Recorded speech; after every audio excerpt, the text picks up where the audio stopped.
Well, Mike, another one of your great supporters is Chief Engineer Ralph Rowe from NASA headquarters. And I had a chance to sit down with Ralph and learn from his perspective, not only from the Columbia accident investigation, but also from the Lessons Learned program. Let's check it out. So, Ralph, this may be a hard question to answer, but are there one or two key lessons learned from Columbia that you can share from your point of view? Yeah, I think there are some key safety tenets that we inherited from Apollo that we have to always remember. The way Apollo was successful is they followed these safety tenets, and we've seen when we don't follow those tenets, we have issues. Strong inline checks and balances. It's engineers checking engineers. Nobody checks their own homework, right? Healthy tension between the responsible organizations in the program so that there are separate but equal chains of command, any one of which that can raise an issue and create that healthy tension that we need between the organizations to make the right decisions. And the third tenet is value-added independent assessment, where any program is willing to bring in folks with a fresh set of eyes to look at their critical problems so that they don't make mistakes. And on top of those three safety tenets, leadership has to really create the right environment for those safety tenets to work. So to me, those are the key aspects that I talk about when I talk with our folks and anyone working in our industry, really. And it seems like this is even more important than ever, because now with the Artemis program going back to the moon, with the commercialization of space, working with a lot of partners, a lot of outside companies, it's really not just NASA within, but it's going to be NASA and its partners working this together. So how important is it going to be down the road? Absolutely. It seems like we're almost in a boom era for space, with new companies participating with us more than ever before. And so sharing our lessons, not only with our employees, but our partners, is critical, right? They need to know what we've learned from Challenger and Columbia and Apollo 1, as well as our own folks. So I spent a lot of time going around to those companies and talking about the lessons from Columbia. I know Mike in the Columbia room is going to do a road show, and there'll be an opportunity for those folks to see the impact of the hardware from Columbia. And speaking about the roadshow, I'm glad you brought that up, because it's not just a roadshow internal to NASA itself, but it's also to other outside organizations outside the aerospace industry that are interested in our lessons learned. That's right. The lessons just don't apply to aerospace. It's any industry, really. The fundamental things that we made mistakes with apply in any industry, really. So those root causes, those organizational issues that we had, those are things any company could learn from. Mike, thinking of the tremendous benefit of this program, can you give us an example of the lessons that you've learned that you've been able to share with NASA and maybe some of its partners? Certainly. That's one thing with the lessons we've come through with. They've been very applicable across industries and programs, which is very interesting. For example, communication. It's one of the things we do every single day. We communicate. It seems like all we do today, we're texting, we're typing, we're talking, communicating in a whole different array of ways. But are we communicating effectively? When we look back at Challenger, for example, we can see so many examples throughout pre-launch of where people did not communicate effectively, or communicated in ways that perhaps weren't very effective to getting the right results. We look at Columbia and how we handled that situation. There's also many examples of where we could have done much better. So communication is something that, even though we do it a lot, doesn't mean we do it great all the time. So we look at that, we can take those lessons and apply those into other industries. It could be any industry, it could be our home lives. Those lessons are so applicable across all kinds of genres. Another one, for example, is normalization of deviance. And that's a fancy NASA way of saying something that creeps into our system that slowly changes over time that shouldn't, but it's kind of a hitchhiker onto change. For example, during Challenger's time, before Challenger, we start seeing small degradation of the O-rings. We start getting used to seeing that damage. We didn't forget about it, we didn't ignore it, we were working the problem, but it became normalized, almost expected in some ways. Fast forward to Columbia, we start seeing foam coming off the external tank since the first flight. We dealt with the issue for decades, trying to find a solution to it. We got very used to the foam coming off. And as a matter of fact, I'll speak for myself, when the vehicles would come back home after landing, you'd see some damage on the belly, And if the vehicles had less damage, that seemed a little abnormal. You were expecting to see more damage, so that became normalized over time. Those are that human DNA I mentioned earlier. It's so easy to sneak into our system. How often have any of us driven with our car and had that little light on the dashboard on? And then that one day, You're shaming us. I heard stories about you. And then one day the light goes out, right? And it's like, wow, why'd that light go out? That's really weird. Well, I could probably guess when you bought the car, it didn't come off the lot with that light on, right? But we got so normalized to that, or the knock in the engine, or the thump in the tire. We just, as people, get normalized and used to things that are different. So although stuff does change, we got to be extra vigilant to watch out for the things that shouldn't change, and then respond quickly to those, communicate effectively to those, and solve it before it becomes a larger issue. Well, is it fair to say, in that regard, let's take the car for as an example, where, when we drive our car, we hear the knock, we always say, well, we'll deal with it next week, we'll deal with it the week after, until something happens where we can't drive the car. Well, in the space industry, you can't do that, right? You can't do that. I mean, you're flying 17,500 miles an hour. You just can't pull over and take a look under the hood. We're dealing with microsecond decisions. We're making split-second decisions, systems that aren't very hospitable to things that shouldn't happen. So we have to be vigilant. We have to be watching for those. And it goes beyond rockets and spaceflight. These critically important lessons can help us do better in other fields, like public and private aviation, in the automotive industry with safer cars for our friends and our families. Other modes of transportation like trains, helicopters, and ships can benefit. They can even help us in construction, leading to safer equipment, which help us lead to safer roads and buildings and bridges. We're also very honored to be sharing our lessons with the Department of Defense and all branches of our military as they try to ensure the safety of our heroes, whether they be on land, in the skies above us, or even under and on the sea.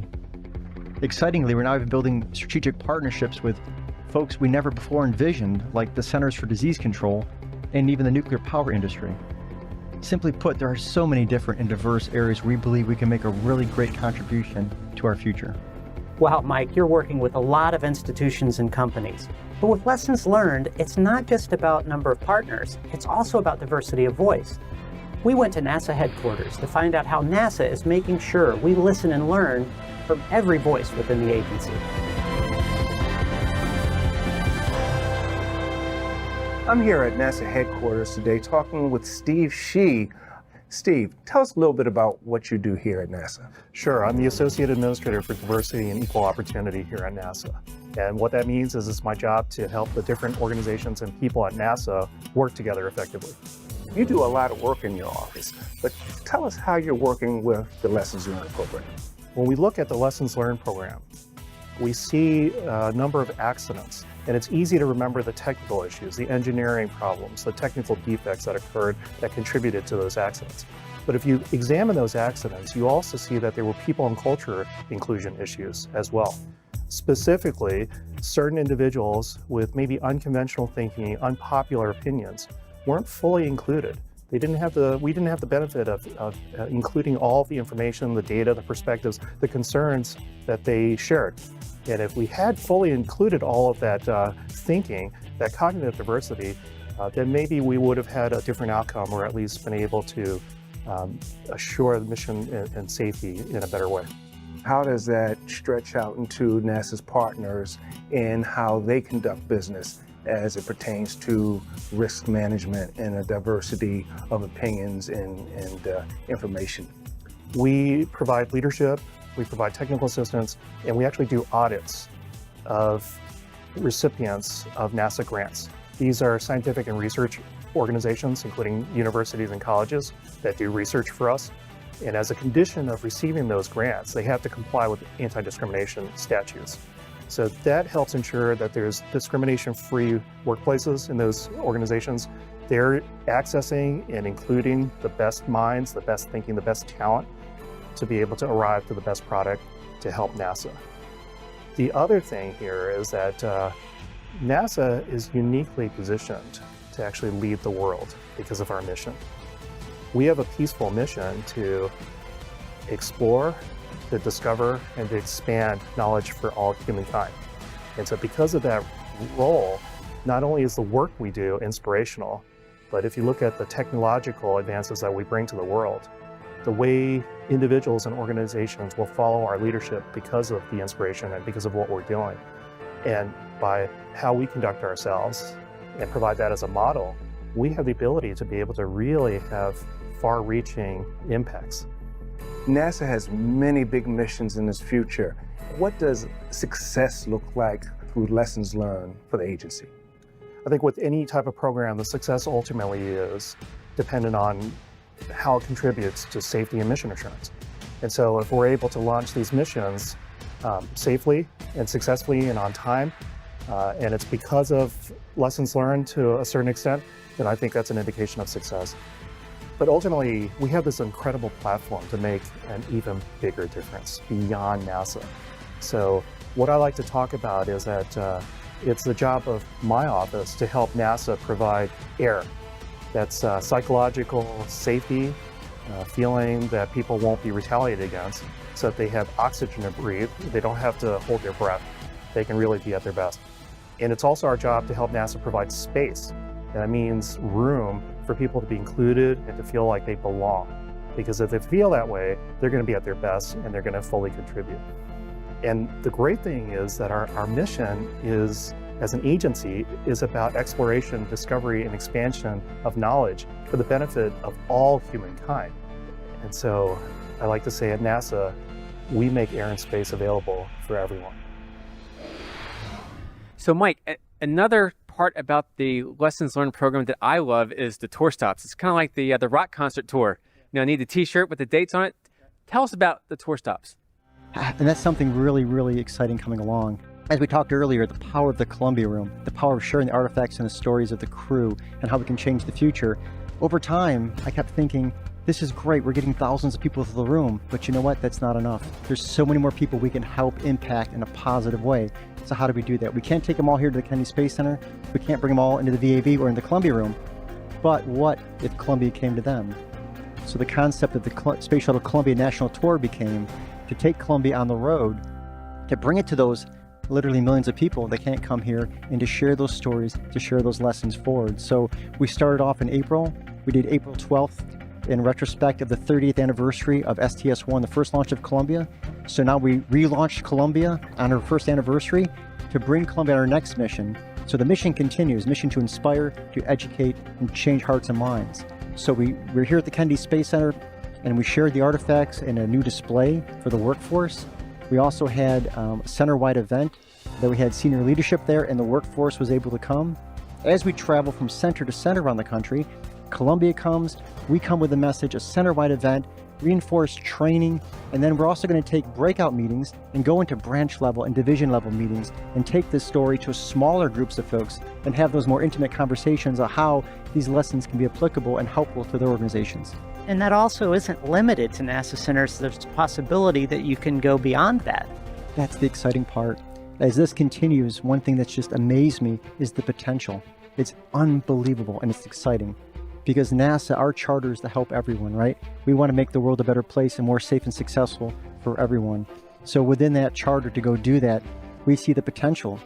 For example, when you look at a firing room and what happens in a firing room to launch a rocket, I would offer to say an operating room and a firing room are very, very similar.